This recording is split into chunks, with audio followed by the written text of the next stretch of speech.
Hello, my darling, and welcome to today's story time. We have started this series before, but honestly, it wasn't my best work, and I want to do Dante justice, which is why we are restarting it now in honor of the 100 Days of Dante project, not sponsored. It officially begins on September 8th. We are starting it early, and you will be treated to one episode a night to help you fall asleep. We will be reading the Henry Francis Cary version, The Vision of Hell, from 1892, which is available for free on projectgutenberg.org if you'd like to read along. I've also added a rolling thunderstorm in the background for those of you who do not experience ASMR through spoken word alone. And now, on with our story time. Canto 1. In the midway of this our mortal life, I found me in a gloomy wood, astray, gone from the path direct, and e'en to tell it were no easy task. How savage, wild that forest, how robust and rough its growth, which to remember only my dismay renews in bitterness, not far from death. Yet, to discourse of what there good befell, all else will I relate, discovered there. How first I entered it, I scarce can say. Such sleepy dullness in that instant weighed my senses down, when the true path I left. But when a mountain's foot I reached, where closed the valley that had pierced my heart with dread, I looked aloft and saw his shoulders broad, already vested with that planet's beam, who leads all wanderers safe through every way. Then was a little respite to the fear that in my heart's recesses deep had lain. All of that night, so pitifully passed, and as a man, with difficult, short breath, forespent with toiling, escaped from sea to shore, turns to the perilous wide waste, and stands at gaze, even so my spirit, that yet failed struggling with terror, turned to view the straits that none hath passed and lived. My weary frame, after short pause recomforted, again I journeyed on over that lonely steep, the hinder foot still firmer.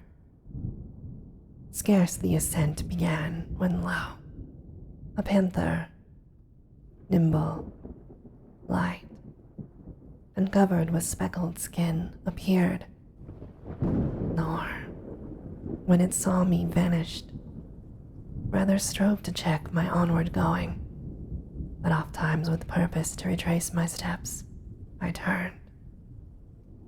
The hour was morning's prime, and on his way aloft the sun ascended with those stars that with him rose when love divine first moved those its fair works, so that with joyous hope all things conspired to fill me. The gay skin of that swift animal, the matin dawn, and the sweet season.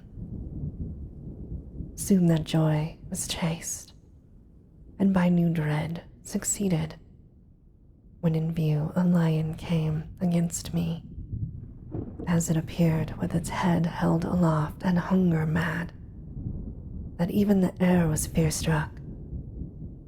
A she-wolf was at his heels, who in her leanness seemed full of all wants. and many a land hath made disconsolate ere now. She with such fear overwhelmed me, at the sight of her appalled, that of the height all hope I lost, as one who with his gain elated sees the time when all unwares is gone.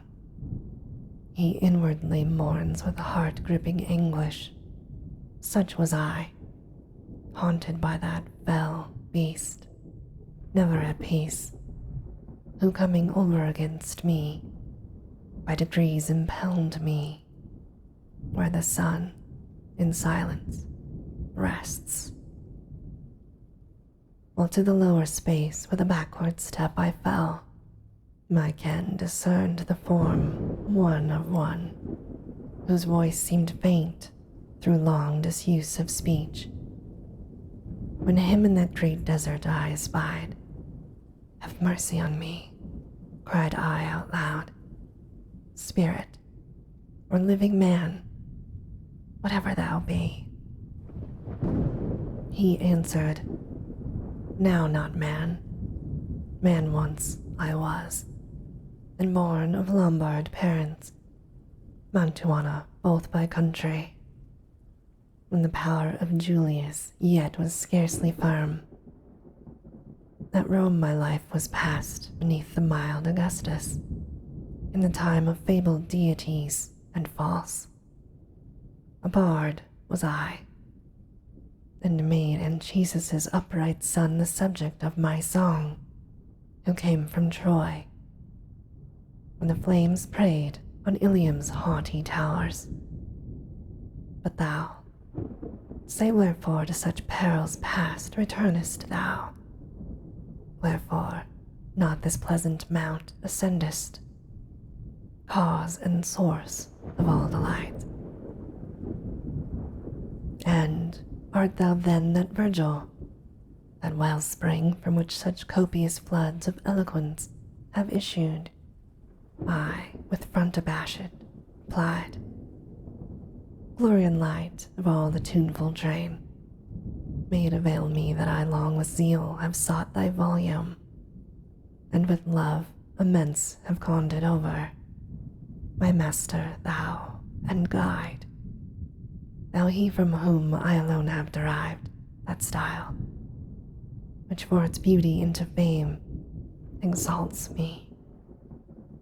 See the beast from whom I fled, O save me from her, thou illustrious sage. For every vein and pulse throughout my frame she hath made tremble. He, soon as he saw that I was weeping, answered, thou must needs another way pursue, if thou wouldst escape from out that savage wilderness. This beast, at whom thou criest, her way will suffer none to pass, and no less hindrance makes than death. So bad and so accursed in her kind, that never sated is her ravenous will, still after food, more craving than before. To many an animal in wedlock vile she fastens, and shall yet too many more, until that greyhound come, who shall destroy her with sharp pain. He will not life support by earth nor its base metals, but by love, wisdom, and virtue, and his land shall be the land betwixt either Feltro. In his might shall safety to Italia's plains arise, for whose fair realm Camilla, virgin pure, Nisus, Euryalus, and Turnus fell. He with incessant chase through every town shall worry, until he to hell at length restore her, thence by envy first let loose. I for thy profit pondering now devise, that thou mayst follow me, and I thy guide. will lead thee hence through an eternal space, where thou shalt hear despairing shrieks and see spirits of old tormented who invoke a second death, and those next few who dwell content in fire, for that they hope to come whenever the time may be, among the blessed, into whose regions if thou then desire to ascend, a spirit worthier than I must lead thee, in whose charge when I depart thou shalt be left, for that almighty King who reigns above, a rebel to his law, adjudges me, and therefore hath decreed that to his city none through me should come. He in all parts hath sway. There rules, there holds his citadel and throne. Oh, happy those whom there he chooses, I to him in few, barred by that God whom thou didst not adore. I do beseech thee that this ill and worse I may escape, to lead me where thou sett'st, that I St. Peter's gate may view, and those who, as thou tellest, are in such dismal plight. Onward he moved. I close his steps, pursued. And this, my darling, ends our story time for today. As always, I hope that you have very sweet and creepy dreams.